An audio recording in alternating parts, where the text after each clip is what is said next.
早晨咁多位，今日係7月6號星期三嘅上晝，咁啊恒生指數咧低開275點，去到2047520475。隔夜嘅時候，美股跌超過100點啦。英國嗰邊咧，英鎊咧再創31年新低。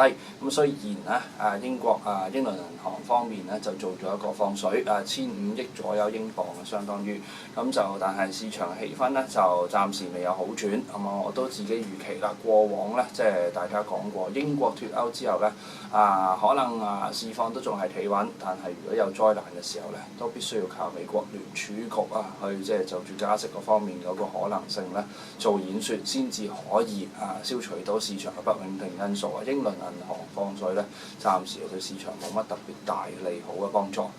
恒生指數咧20475咁樣開出嚟嘅時候咧，已經跌穿咗20天線，大概係20600點左右嘅一個支持嘅。咁向下嘅時候咧，有機會真係去到100天線20300點左右嘅位置啊！如果20300點再穿嘅話咧，呢一浪升浪咧有可能就係暫時叫做告一段落。點解咧？因為過去咧密集嘅平均線10天、20天、50天、100天同埋200天咧，都係喺呢啲咁嘅區間之內嘅。咁20300點樣再跌穿咧，好友要小心。不過咧，目前我睇翻外圍方面咧，資金方面咧，尤其是意大利銀行業壞帳嘅問題咧，成為焦點。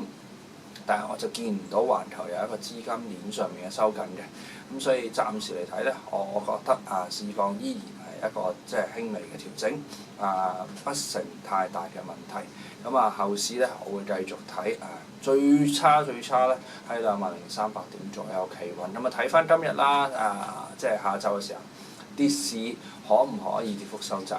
企翻穩20650點左緊嘅一啲200天線咧，就較為理想嘅。